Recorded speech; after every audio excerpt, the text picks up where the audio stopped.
Well, joining me now is Keristen Holmes, who is an anchor here at ABC 10. We asked her to share her story with us on working in the media industry in celebration of Black History Month. Welcome to the show, my friend. No, I need to know where y'all got that music from. Like, I'm gonna need that full track. Please bless me with that. It is Black History Month, and I need y'all to appreciate me with that track. We know some people will give you a copy of it. One of my favorite people, again, here at ABC 10. And just give the folks out there a little bit of history about you. How did you get into news? Wow. Let me see. When I was a little girl, I saw this beautiful Black woman on TV, and I was like, you know, where I come from, a lot of people didn't do a whole lot, honestly. You know, I come from a lower income area. We were very poor. I didn't know what Black people could be. I thought that you would grow up and watch Maury or Jerry Springer. So when I saw her on TV, I was like, I want to do that. And so in high school, I started doing the news in high school, and then in college, and thank God somebody gave me an opportunity, because if you YouTube my first tape, y'all, thank you to my first news director who took a chance on a girl from the South and from the hood, because you can see it all on YouTube. It's still up.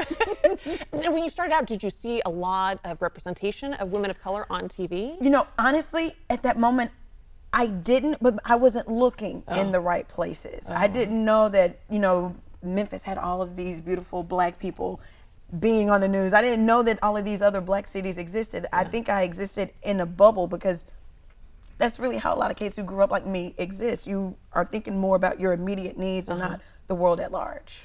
And so who were some of your immediate influences growing up? So after I saw Pamela Smith, shout out to Pamela Smith in Little Rock, of course, Oprah is like the epitome of everything media mogul. And you know, Tyra Banks is now a media mogul. So there are all these powerhouses. Soledad O'Brien is so nice. And all these other people I'm growing up to appreciate. I didn't know about them when I was younger, but now as a woman coming of age in, I guess, what is it, news media? Yeah, I'm finding out about all my sisters, and I'm like, hey girl, hey, I'm gonna follow you on Twitter. Yeah, it seems like there's a progression of it. There's more and more. It's getting more and more out there. What advice would you give to young folks, young African American boys and girls who maybe want to go into this media industry? Most of the time, I like to make myself available to students, because I wanted someone to be available to me to answer all of my questions. And one of the biggest things I tell kids is be mobile.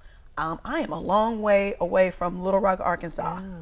And you gotta kind of want to be mobile if you want to make it in this business. As long as you expand your horizons a little bit about placement, the world is your oyster. Work hard, be mobile, and remember, if I can do it, anybody can do it. Well, you're good, girl. You're good. You are good. Thank you, God. What's your favorite part about working in news? My favorite part about working in news is inspiring other people, because I know how small my world was when I was growing up. So making sure that, you know, kids like me probably didn't grow up watching the news, making sure I'm visible in the community and going to events and doing things so they can see that representation on different platforms. And how are you enjoying Sacramento?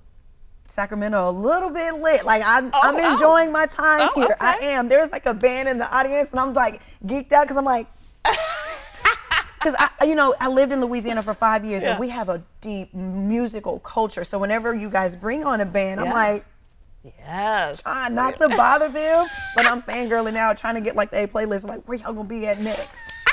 I go to bed at 7 o'clock, but maybe I can stay up late. That's why we love her. She's so real, but one of the funniest persons here at the station. Where can people go follow you on social media if they want to? Ooh, at Keristen Holmes TV. I should have prepared for this one, because I have no idea. Keristen Holmes TV on Facebook, Keristen Holmes on Instagram, and I think Keristen Holmes TV on Twitter. But yeah, just type in my name, something like that. Keristen. That's where most people make their mistake. You got to spell the name right first. And lastly, what skill would you recommend for young kids out there who are going into this? What's the one skill that they should have going into news, going into journalism and media? Dedication to the truth. It's very important this day and age, because you know, fake news is out there, and we are not that. I'm trying to find the right camera. We are not that. I'm like bouncing around. Also, people don't know this, a little known story. I still get nervous public speaking. Like I get used to speaking to a camera, but speaking in front of a camera is different than speaking in front of a bunch of people. Oh, totally. So, it's a totally different thing. Well, you're good at both, girls. So thank you. Thanks for being here. Happy Friday to you. This interview involves commercial content. The products and services featured appear as paid advertising.